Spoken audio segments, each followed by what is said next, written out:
So I make my own elderberry syrup, and the reason I do is because it's supposed to be an antioxidant immune system booster. And with the research that I've read about it, I'm impressed with it. And so for the first time this year, I ordered some elderberries, made my own syrup, and then decided I needed to plant my berry bushes. And so I had to go out and about the countryside because my berry bushes aren't big enough yet. And so I found a bunch of berry bushes, and that's the story I'm gonna tell.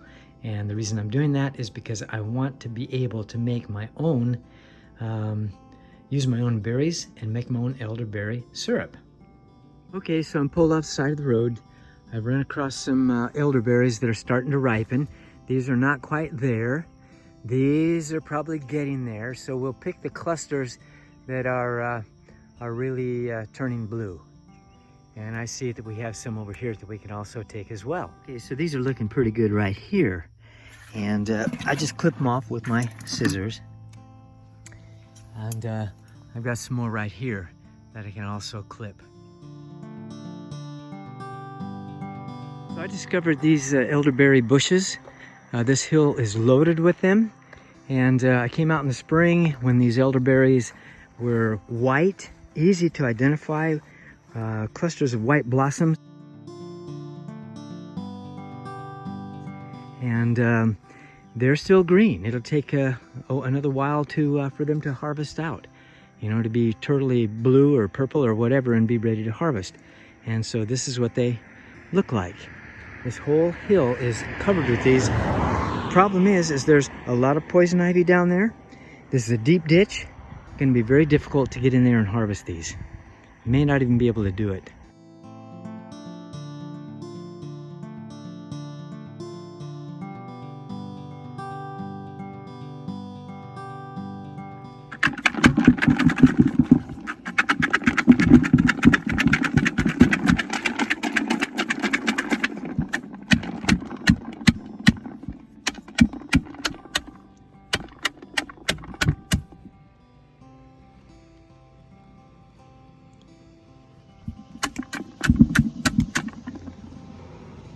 So that appears to be the easiest way to get the berries off of these little bushes, these little vines that they come on.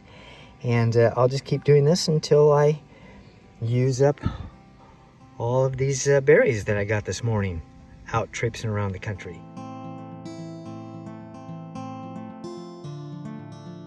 Okay, so I'm all done banging the berries off of the bushes. The little limbs, leaves, and stuff all came off.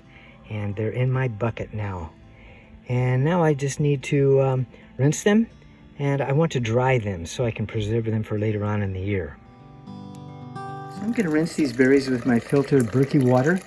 I guess it doesn't have to be rinsed with filtered water, but I feel more comfortable that way. Now I'll just kind of strain them, get the water all out of them. Okay, pretty all drained, and they sure look pretty. So almost 3.5 cups. And once they're dehydrated, less than that.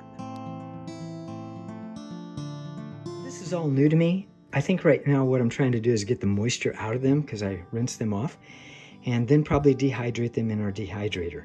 That's my plan. Okay, so these are some dried premium elderberries. I got these from riverhillsharvest.com. And this sure saves a lot of work, and these are all dehydrated or dried. And these I had to go and work for, but I'm doing this because this is kind of an experiment to me, and it's kind of fun. And I just want to see what this process might look like. And so that's what I'm doing. I stuck this out here with this fan running and trying to keep the birds away from it and maybe the bugs, but I don't know how well that's going to work.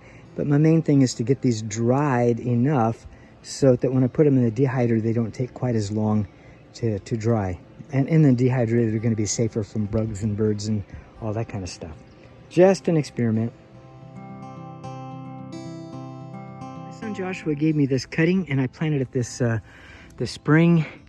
And he took a cutting off of one of his trees. Oh, it was last fall, and don't know what variety it is. And so I planted it. It's doing good. And I also went and got some others, other varieties, from other reputable nurseries. I got Bob Gordon and Adams 2 and what's the other one? Ranch. And I planted them out in the back, and so the idea is to plant and grow my own so that I don't have to run around all over the country, and also have some varieties that are known to be good and high quality. And this is just my experiment. This was a cutting I stuck in the ground in the spring, and this is how much it's grown. And let's see, this is July, middle of July, and so it's done some pretty good growing. But when you go out in the spring along the roadsides and you're looking for elderberry bushes, they will have these large, and they will be much larger than this, larger clusters of flowers. And if you can learn to identify these bushes, then you can find lots of elderberries out there. But this is kind of what it looks like. And again, these are just, they will get 6 to 10 to 15 feet tall.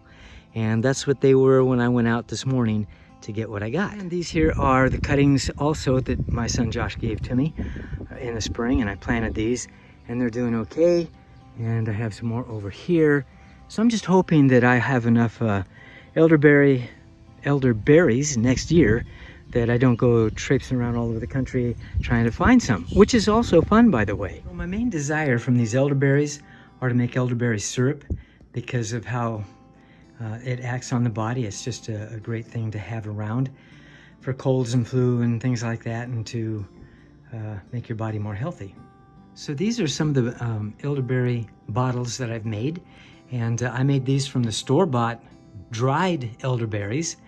And my main concern is to make elderberry syrup out of my elderberries. So after the sun had dried these off a little bit, after I had rinsed them, it helped, I think, immensely to get these ready to go into the dehydrator, so it won't take as much time. I didn't want to leave them outside because you have birds and you have bugs, and so after I was happy with how dry they had gotten, I'll just finish off the rest inside, and I won't have to worry about bugs and birds. This is just fun for me. This is not the way you want to do it if you want to save time, if you have a lot of berries that you want to process. This is just for somebody who is experimenting with something for the first time and is a neophyte at this, and doesn't necessarily know what he's doing, but doing a lot of reading and studying on YouTube. Okay, so I heard the temperature should be 140 for about 10 to 12 hours, and check it at that time as well. So we'll give it a shot and see what it takes to get these things completely dry.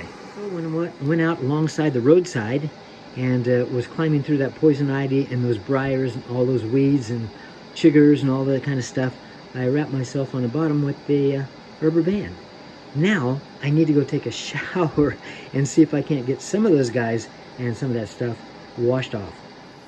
Okay, so 9 hours later, they're all dried really hard, totally dried out. So now totally dried, it comes to just a little more than 1 cup of berries.